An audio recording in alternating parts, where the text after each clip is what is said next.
So I want to detail this here. We're gonna go deep. We might even be going even deeper than we have before. This is a photograph from the Detroit Times, which was then assimilated into the Sporting News archival collection of Hank Greenberg receiving the Sporting News Most Valuable Player Award in 1936 on August 13th. I think just 3 days before the Olympics would conclude in Germany.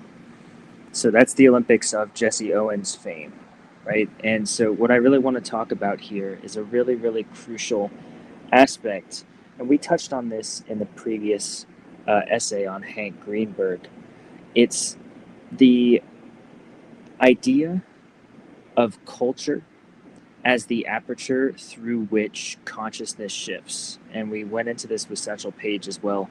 But the moment with Hank Greenberg here is so profound, explicitly because it is a public, national, and even global presentation of a rising in consciousness through a figure who, again, on the public stage, is receiving recognition as in a humanization, which is counter to the this rising, fomenting, regressive, deeply conservative, retroactive consciousness of fascism, right? And specifically the scapegoating of Jewish people as criminal or evil or corrupt or inhuman or inhumane. Right, this is something that even in Detroit at that period of time, which was one of the most anti-Semitic cities in the United States, as we discussed with Henry Ford's brochures and documents about Jewish people at the time, you have this political consciousness, which is very constricting and contractive and is bearing down on this specific ethnic group, not only nationally in terms of the United States, but globally. Locust in Germany, describing these horrific attributes and characters about Jewish people. And I'll allude again to these various different fascistic or conservative phases of the unfolding or development of the human consciousness, which are based in oppression, subjugation, and domination as political constructs of power, power making, power creation, and power exertion through dominion and punishment of certain outgroups, whether that's a certain minority or an ethnic group or women, whoever that is historically, that's being targeted by that civilizational group at large as the bogeyman for whether it's their political, social, cultural, or even psychological ills as a population at large. So you have this phenomena of this constricting of the aperture of the collective consciousness and the focusing on a certain group, which in the mid 1930s, in a very contracted, immediate way, was this Jewish ethnicity, right? The ethnicity of the Jewish person, and this was being targeted in a way that the entire cultural narrative that was being spun through the existing media outlets was incredibly anti-Jew, anti-Jewish people, anti-Jewish culture. Again, Henry Ford in the United States, very many prominent political and economic and cultural figures in the United States were participating profoundly in this anti-Jewish, anti-Semitic sentiment, as well as obviously in Germany and throughout Europe. So you have this. It's not even a national consciousness. It's a world consciousness that is constricting and contracting around this ethnic group as the scapegoat of the Jewish people. And you can see in this particular moment, which is what's so profound about the story of Hank Greenberg, is that Hank Greenberg himself as a figure stands really alone in this moment in time in human history in terms of a Jewish cultural figure who emerges so prominently, not only on the national stage in America, but actually globally in terms of Jewish cultural communal groups that hear about him and adopt him as a legendary and heroic figure of the entire Jewish ethnic group and subculture, regardless of whether or not they're baseball fans, because what he does and is doing is he's performing this heroic spiritual act on the global world stage amidst one of the most violent, um, one of the most violent genocides in human history. And he's standing on this stage, this one man who's effectively standing alone as a political and spiritual counterbalance to this massive global movement of Jewish ethnic punishment and scapegoating. And this photograph itself, and this is why I've gone into media as being such a profound form and aperture for this kind of cultural revolution of perception and consciousness, is that photography, in terms of a imagistic representation, which stands in the face of the existing narrativization of dehumanization or narrativization of in-group and out-group exclusion. We went into this with Satchel Paige and Jackie Robinson stepping actually on the stage of baseball as the professional American baseball as the cultural aperture for the American political subconscious, through which it digests and subsumes its narrative mythologies and its heroisms and its spiritual strivings and its conflicts. Its culture is the place of the metabolism of the collective unconscious. And so when you have a photographic image of Hank Greenberg in his Detroit Tigers uniform accepting the Sporting News Most Valuable Player Award in 1936 amidst the incredibly violent, rapidly spreading anti-Jewish, anti-Semitic sentiment, which is this vitriol is being fueled by Hitler's Nazi Germany, which the year prior had instituted the Nuremberg laws, and was attempting to whitewash its political conscience during these Olympics that were occurring just across the Atlantic Ocean. You have this figure, Hank Greenberg, here, who is being recognized as undisputably the greatest, or one of the greatest, but he's being recognized here as the greatest baseball player of the year in 1936, and it is recognized throughout the tail end of the 1930s as one of the greatest baseball players to set foot on America's most important stage during the golden age of baseball. The absolute and utter precedence of baseball in terms of America's conscience and consciousness, how it processes and metabolizes and digests its perception of itself. Baseball, again, as America's theater, and the newspaper, again, as America's informative media outlet, and the primacy of photojournalism in this moment of the heroic rise of baseball as in the golden age of its visibility in America. So this is a incredibly profound moment as it is captured on the field with incredible detail and clarity. Let me see what else I need to get to here. Give me 1 second.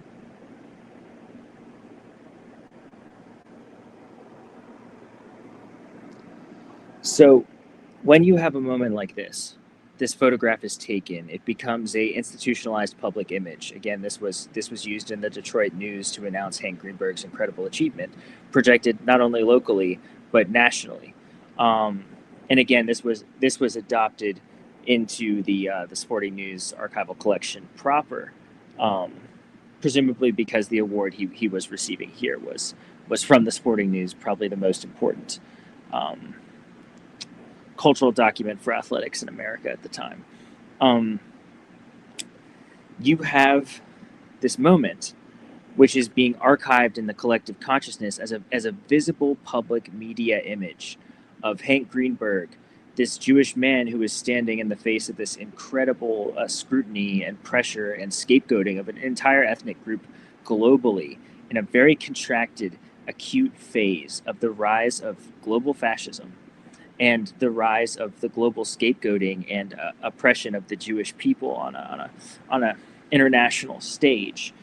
And this is a moment of incredible political change, which is occurring by way of and through this counter pressure or this counter organization of culture and the aperture of culture, which is Hank Greenberg participating in baseball, having one of the greatest baseball seasons of his generation, and receiving the Sporting News Most Valuable Player Award.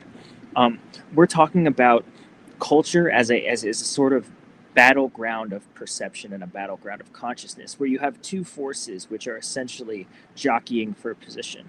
And I described this in a separate post where I was discussing this with someone else in a slightly unrelated topic. But you have the progressive impulse, which is the impulse of genius, whether that's the impulse of a cultural movement such as Nelson Mandela and the ending of apartheid in South Africa, or you have Da Vinci or Einstein or Goethe, who are these figures, these individual figures who are advancing the human spiritual consciousness leaps and bounds into the future by way of their independent sort of academic or intellectual or creative realizations, which reveal an entirely new realm or paradigm of possibility in the human consciousness itself proper. You have that, which I would say is not so much the realm or domain of baseball or the realm or domain of culture as it is genius. But if you were going to talk about progressive cultural revolution, you're talking about representation through images, which expands the aperture of the collective consciousness itself in terms of what is included, why it's included, who is human, what is important, what is good, what is valuable. And so in those cultural images, in a lot of ways, that's where genius intersects. But genius can also be an entire cultural movement, such as modern baseball, and the inclusion of images of Hank Greenberg being one of the greatest players of his generation, receiving the Most Valuable Player award during this period of time of the absolute rise of power in Germany that is occurring with Hitler and the political ideological rhetoric around Jewish people. This is a movement of expansion of the aperture of humanism and the consciousness of Jewish humanity, and not only Jewish humanity, but Jewish greatness and strength and ability and talent. Because as everyone can see at this point, Hank Greenberg is performing at the absolute top of his game. And again, this occurs throughout the rise, as we discussed with Jackie Robinson and Satchel Paige, and the increasing saturation of institutionalized black baseball images of black excellence through the performance and abilities of Robinson, Page, or Larry Doby, or Mignoso, right? These are all instances that are occurring through culture as a media outlet, as a way of expressing and presenting and representing images, which are expanding the narrative cultural aperture in the collective consciousness of inclusion, of humanity, of a cosmological expansion of the possible or the domain of the real or the appropriate or the true, which itself is a revolutionary political force at the foundation, because that consciousness shift is actually what needs to occur in order for real political change and political shift to occur, and not just immediately snap back into the previous mode or saturation of consciousness which existed prior. So you could think of the collective consciousness itself as an evolutionary device. It would be to say you were going to give an ape without an opposable thumb. You were just going to give an ape a pencil, and you were going to ask it to write. And maybe for that moment, you helped it hold the pencil while it was writing. And the moment you drew your hand away, the pencil would fall away, and it would struggle to hold that pencil as a tool or an instrument, because the opposable thumb had not yet been instituted as a technology, as a part of that body or the aperture of the consciousness, which would allow for that increasing or progressive ability to perform a certain motion or movement or action. So you can think of the collective consciousness in a social, political sense as a technological body. And what needs to be added is an integrative quality which actually expands its aperture of the true or the real or the possible. So today, of course, you have the Copernican revolution. That's widely accepted for the most part, right? There are still people who will dispute it. There's maybe people who will talk about flat Earth or things along those lines. They'll have their own conceptions, but for the most part, the Copernican revolution is widely accepted, even among those who are not cosmologically or astronomically literate, right? This has become a cultural institution. It's become a permanent shift in the way that we perceive the cosmological reality of humanity and the solar system itself. But during Copernicus's time, this was heretical. I mean, Copernicus was persecuted for this realization, right? But this in a way is the sort of martyrdom of genius, which is common to history, just in the same way that Greenberg makes this advancement, so does Galileo. make his advancement, where both figures, right, as you understand, are persecuted, but in the process of their persecution, they actually are advancing the aperture of human consciousness, but in slightly different ways. And I would actually say in radically different ways, because what Galileo is doing is he's institutionalizing a new vision of reality.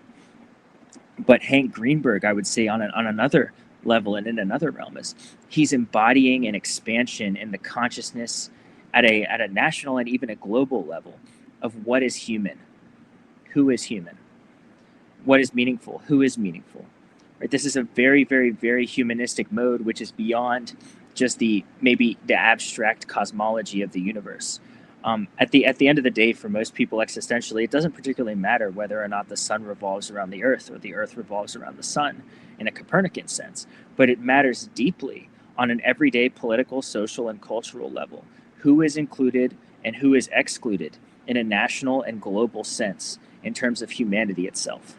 So this is the action that culture performs at its most foundational level in terms of embodiment, in terms of the expansion of inclusion, in a real political human sense, whether that's Hank Greenberg as a Jewish person in the midst of the persecution of the Nazis, or whether that's Jackie Robinson integrating baseball and being one of the greatest precedents to the civil rights movement in America that would gain full force just 10 years after his integration of the sport. So this is where culture itself kind of gains a second wind after genius, because we have Einstein and the theory of relativity, or his understanding of space-time. This is something that's not so applicable in a democratic sense to most people's lives. They may understand it in a very superficial way, or it may become institutionalized philosophically as a way of understanding reality, but that will remain with a small group of people, just as much as maybe an artistic innovation in the perception of consciousness will remain with those who are art critics or who consume art, which is usually a kind of highfalutin bourgeois pursuit, such as maybe the innovations of Van Gogh or Artaud, which are undeniably revolutions of perception. Van Gogh is a little more populist than Artaud, but these are aesthetic revolutions that remain in the realm of the beautiful and the abstract, and they're not so much integrated into a real direct, immediate consciousness of the everyday in a proletarian democratic sense of the perception of reality and how we engage and interact with reality, one another, the earth, etc. Because the human experience is a very immediate aperture. It's sensual. It's mostly in the milieu of the human. It's very anthropomorphic, human-based, human-centered. It's not based in the quantum realm, right? That which we experience is primarily animal, right? So that's in groups and out groups. That's social hierarchies. That's status symbols. That's our conception of humanity.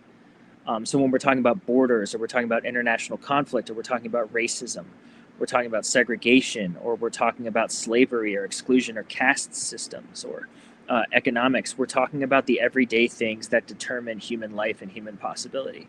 And when we gesture to revolutionary culture, or the possibility of culture being revolutionary, we're talking about the use of culture and culture itself as a way of creating images, the way of creating apertures or lenses of reality and experiences which really essentially either humanize or dehumanize. So there's a way, of course, and you see it in news media all the time, is that the narratives that are being propagated, the images that are being used, and the rhetoric that's being used to construct political realities will be a sort of war of perception. And so there may be someone who benefits by dehumanizing a certain person or a certain series of groups, because there's an economic or political benefit to creating that sort of status construction or that hierarchy of power, right? And so that's what I would call conventionally conservative culture. Conservative culture will be a culture that separates or divides, and in that sense, traditionalizes or normalizes a power structure or a hierarchy of being, a humanization or a dehumanization, which is really historically how most cultures have functioned. There's been the slave class, or there's been the laboring class, or there's been the racial minority, which is given certain minimized privileges and minimized rights in relationship to the racial majority, or the racial empowered group in any given civilization or empire, which is then given these different privileges based on its divine right or whatever the narrative is. Again, culture is, and civilizations are narratologies. They're ways of constructing being, and they're an apparatus. They're a way of seeing, and their way of seeing, again, is jurisdicted through culture. It's determined through culture as a way, again, of narrativizing the construct of humanity as it pertains to and exists in this certain space and time. Hegel would call this the spirit of the age. It's the way in which the aperture of consciousness is being constructed, which is so much so part of the larger milieu of the social and cultural thought of the time. It's the way in which consciousness is being constructed through this massive historical force, which is moving like a snowball through time and is gathering steam through rhetoric, through argumentation, through perceived revolution of different ideas and theorems and conceptions of reality, right? So this is everything from Copernicus to Hitler to Galileo to Stalin, right? These are all they're all sort of mimetic cultural forces which are actively shaping. They're like hands that are shaping this massive collective structure of consciousness itself. And that massive collective structure itself is an incredible force, and that force is barreling through history. It's barreling through time and space. And so when you have this moment where the collective consciousness is becoming increasingly contracted around this idea of Jewish ethnic discrimination and anti-Semitism, you have this figure. It's almost this counter-protesting progressive figure of Hank Greenberg, who emerges into the collective consciousness and is actually standing as this one figure against this incredible cultural and political force and power. It's this thrust that is occurring globally. One of the quotes that I was thinking about in relationship to this is by Buckminster Fuller. You never change things by fighting the existing reality. To change something, build a new model that makes the existing model obsolete.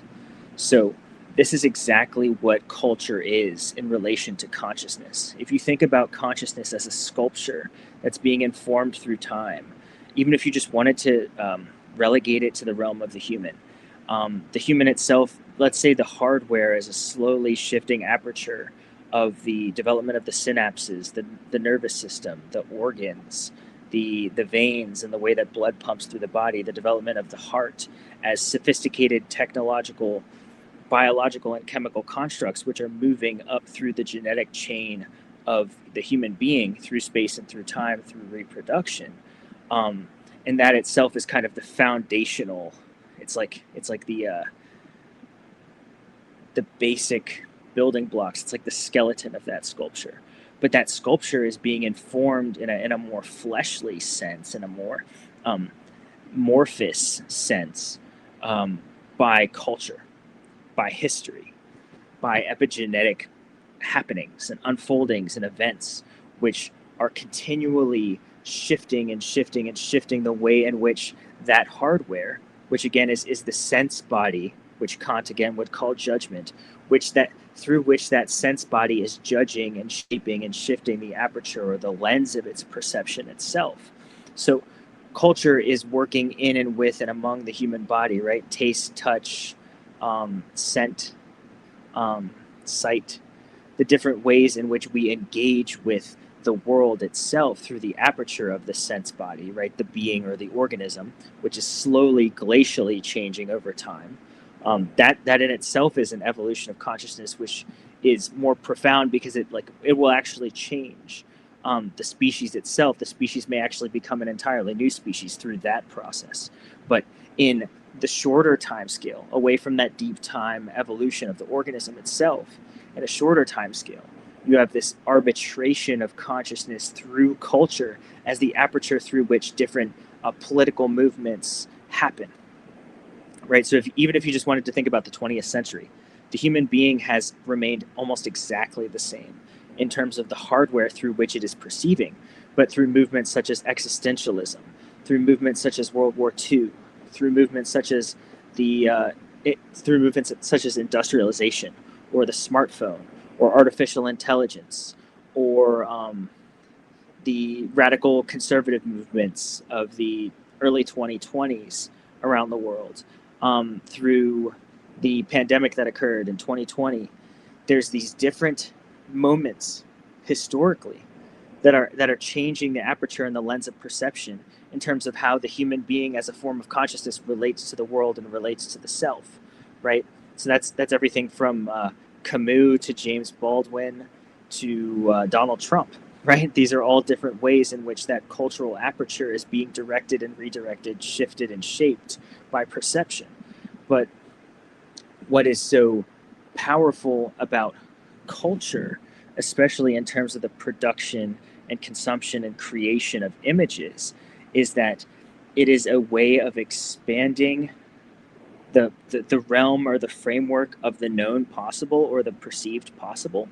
And the way that it does so is by imaginatively altering the bounds of the way that we judge the world.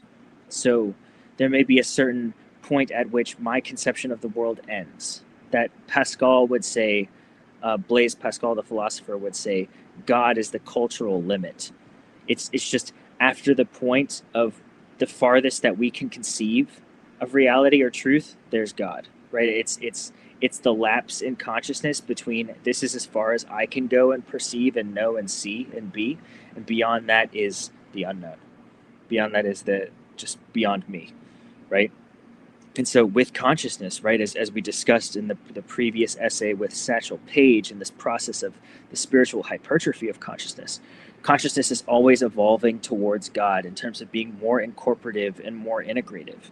And what's so powerful about this moment with Hank Greenberg, American baseball, and the Jewish ethnic consciousness in relation to this international moment of intense subjugation and scapegoating, which is itself just such a massive part of the fabric of one of the most important moments of the 20th century, which is World War II.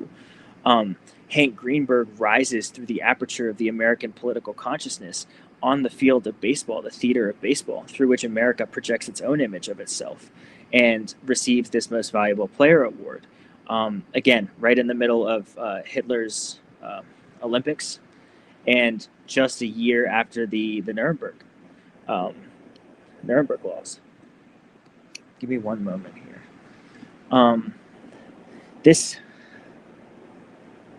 This is extremely important as an image.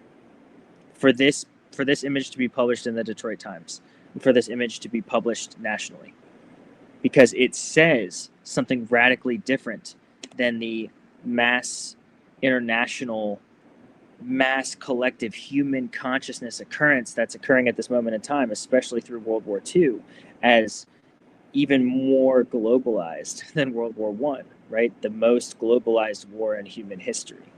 And through that mass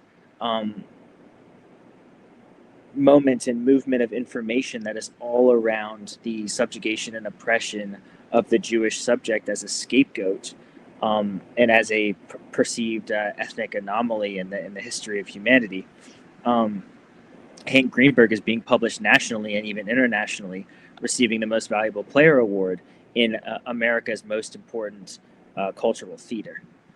Right? Again, the power of images as a counter movement against this massive ideological push and thrust, which is this stone of history barreling through space-time, which is gathering steam amidst all of this different propaganda and all of these different ideological constructs, which are circulating through pamphlets, through images, through posters. Again, right? This is the cultural warfare that is occurring here, and this really is a moment of one of the most direct and visceral confrontations that baseball has at a global human scale in terms of what baseball can do And furthermore, what culture can do, baseball being America's most important cultural form during this period of time and for most of the early 20th century, um, what culture can do as a way of actually radically shifting consciousness and transforming the perception of the possible and integrating beyond the existing bounds of the limits of the subject, right? Again, because the subject is the human, and anything beyond the subject is the other, which is the oppressed class or the disjected.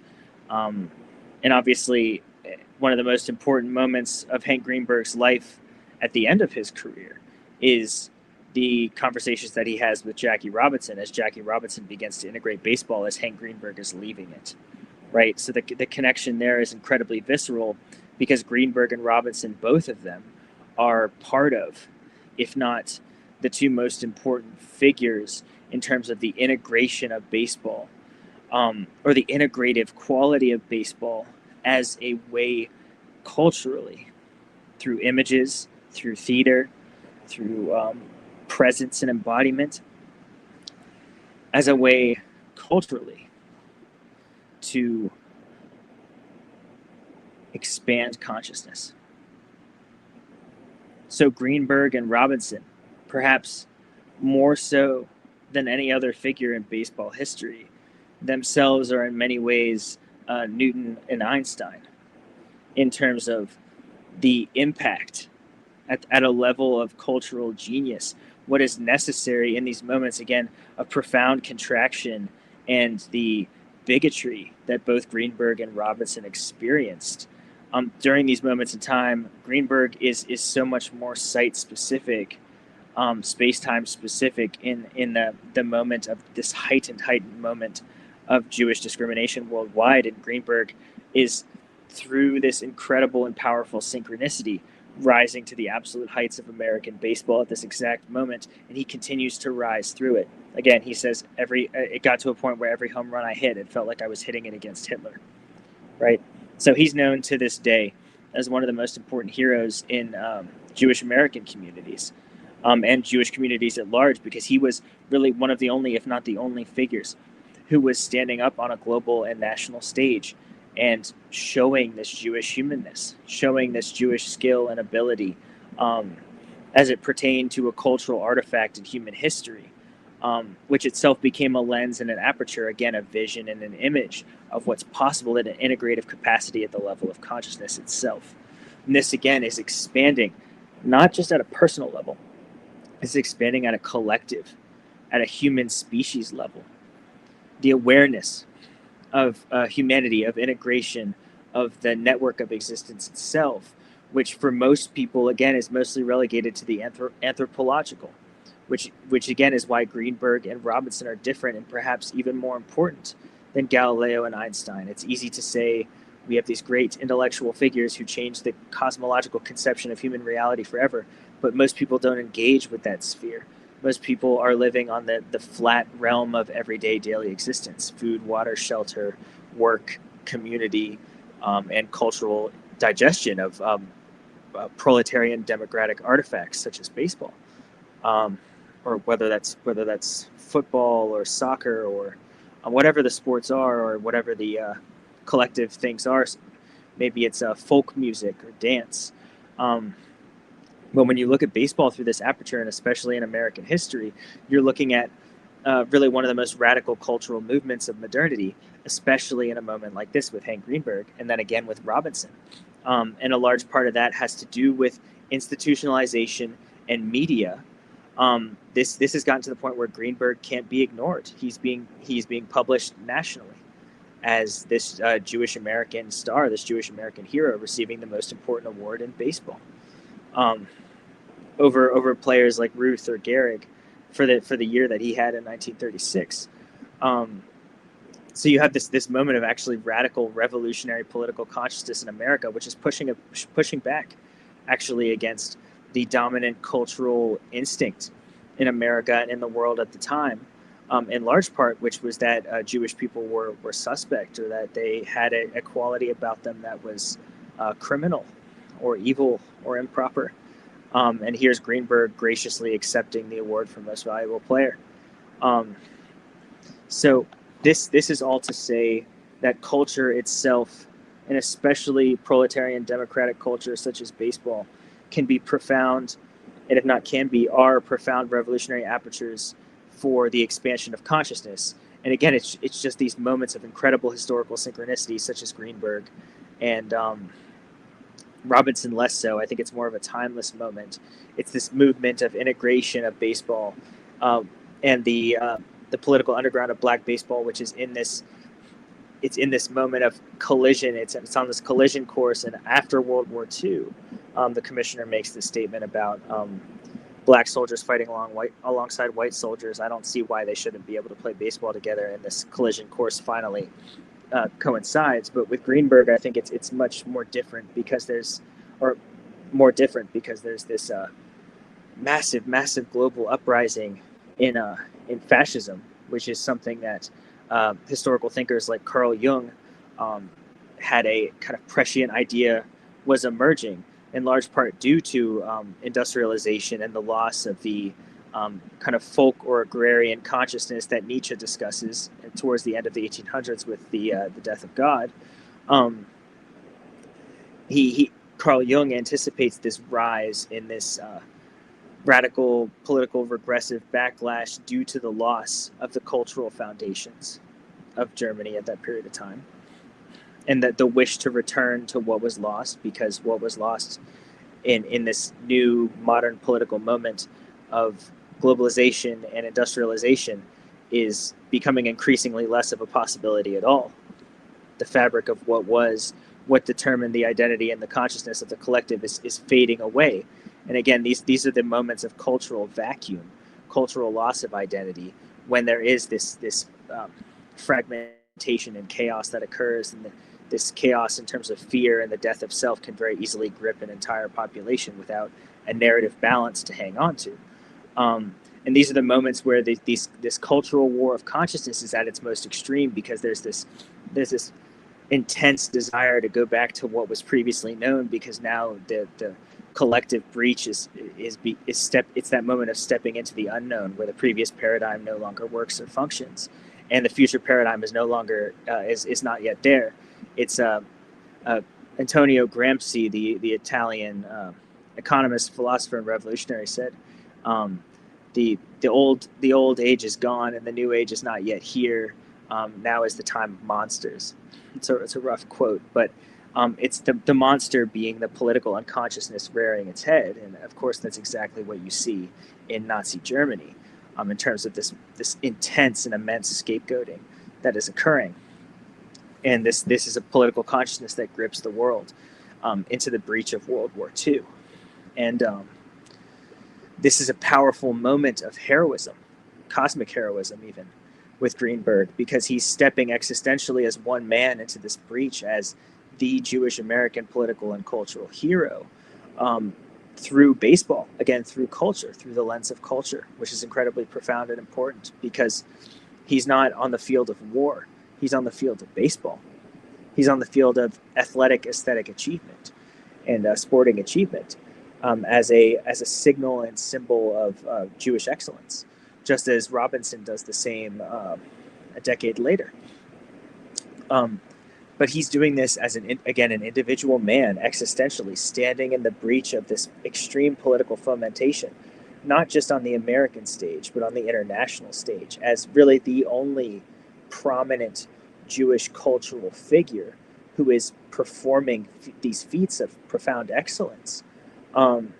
So again, this is why he grips the cultural stage, not only in America in a national sense, but internationally across different Jewish communities, and he receives renown internationally for what he's doing.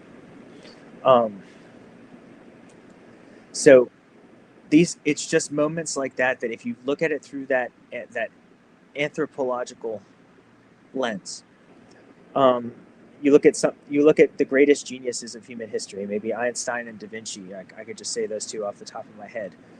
They revolutionize what's possible in a very highfalutin, again, genius sense. People can grasp their ideas in a relatively democratic way when they're translated, but the genius itself is something that resides almost exclusively in the realm of genius and remains there as a very, very, very exclusive realm of innovation and mastery and ability. But when you have a figure like Hank Greenberg in the moment of World War II and Jackie Robinson in 1947, we're talking about profound acts of heroism in which they're stepping into the breach of culture as an exclusionary force, as a violent force, violent against Jewish people, violent against black people, in a national sense, in terms of the American nationalism, which is a violent historical force against black people. And then in Greenberg's sense, which is just, it becomes increasingly more profound to me, in an international sense, in terms of this extreme hatred and anti-Semitism against Jewish people during this period of time where there's an active genocide occurring. And that active genocide is sweeping the world in the biggest world war in human history. So it's just the magnitude of it is just so extreme, and it's such a moment in time, as opposed to with Jackie Robinson. There's something unfolding that's been unfolding for 200 years, and it's a collision course that is in many ways destined to occur on America's biggest institutional cultural stage of baseball itself. Greenberg's is a massive international uprising due to a variety of political factors, which is not relegated at all to America, but through the American cultural archetypal lens of baseball itself, and Greenberg's rise through that cultural lens, through his practice, through his discipline, through his skill, through his ability, through his perseverance, even in the midst of an incredible bigotry on a national stage. He becomes an international figure of cosmic heroism, existential heroism, in the face of this radical descent into political chaos. And so in this way, you almost have Greenberg as a man who has stepped into this profound breach of terror and fear, and he rises through that terror and fear, and stands for the entire community of Jewish people around the world. And so when you look at this in a consciousness sense, if I was just going to distill it metaphysically, he's standing, and the cultural, the media around him. This photo of him receiving the MVP award in 1936, which is sent around the nation and published in the Detroit Times, and then is cataloged in the Sporting News archival collection in terms of American sporting history. He is performing this profound act of the heroism of consciousness through culture, through which he is seeding an expansion, a progressive revelation through integration on a global stage of consciousness itself in the realm of the human. So again, we are here to be human beings. We are incarnated as human beings for the human experience.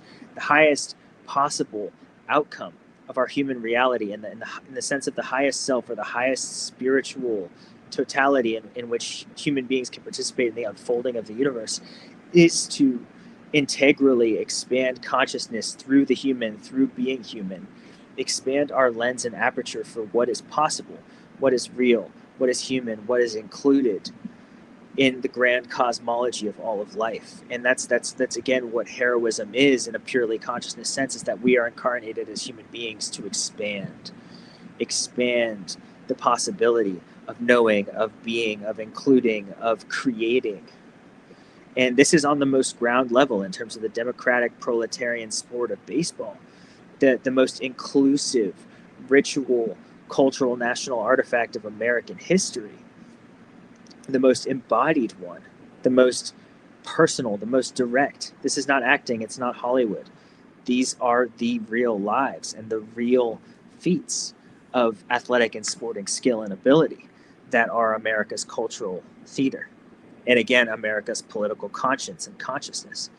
So for Greenberg to do this is in defiance of all of the myths that are currently being propagated and circulating and contracting the political conscience, contracting the political consciousness and the spirit of the age into this incredibly profound, fear-based, exclusionary, separative, low vibrational density, dark fear-based paradigm of the emergence of global fascism and the rise of Hitler's Nazi Germany to power by way of the rhetoric against the Jewish people, the ideology of the Jewish people to be exterminated.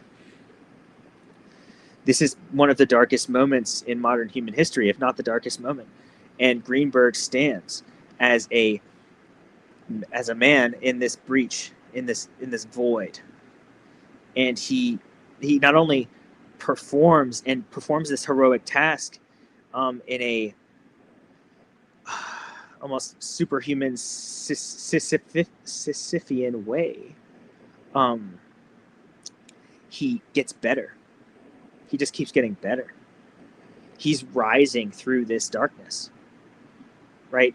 It's not even that this darkness is pulling him down or subtracting from his ability or his vision. He's actually becoming greater through it.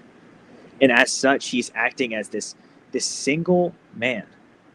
This single existential man is acting as a counterbalance against an entire world historical movement. This level of embodied cultural heroism is just incredibly profound. And again, this is the lived experience. This is not an idea. He's not circulating an idea. This is not an idea to change the world. It's not a Copernican idea or one of Einstein's ideas. It's not quantum mechanics.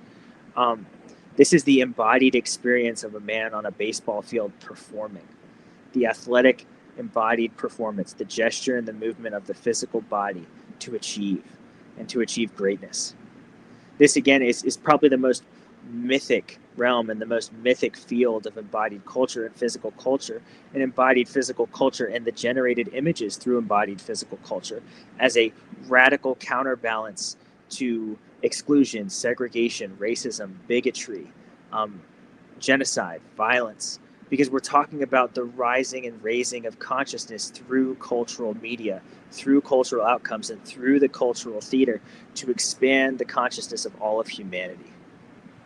And of course, baseball is just one of the ways to do that. And photography. This could be art. This could be film. But there is really something about the embodied theater of baseball and the athletic theater of baseball as it's been cataloged and presented and changed throughout American historical time. And again, America as one of, if not the predominant modern empires and modern civilizations. And the importance of baseball in American empire is not a coincidence. It's a direct connection to the way that America conceives of itself spiritually and conceives of itself as a political subject, especially through the embodied striving and the aesthetic skill and ability of baseball as a game of strategy. So to have Greenberg be presented with this award here in 1936 in the fall is perhaps one of the most profound moments, pinpoint moments, not just on a national stage in terms of American history and the history of American civilization, but the global moment, movement, and projection that is occurring in consciousness at that moment in time. He's really standing in the face of the spirit of the age and creating a counter narrative which is undeniable. Again, this is a political force. This is political agency in this moment in time in human history. It's incredibly profound political agency through culture as an apparatus to change paradigms. So that's what I got. I'll catch y'all on the next one.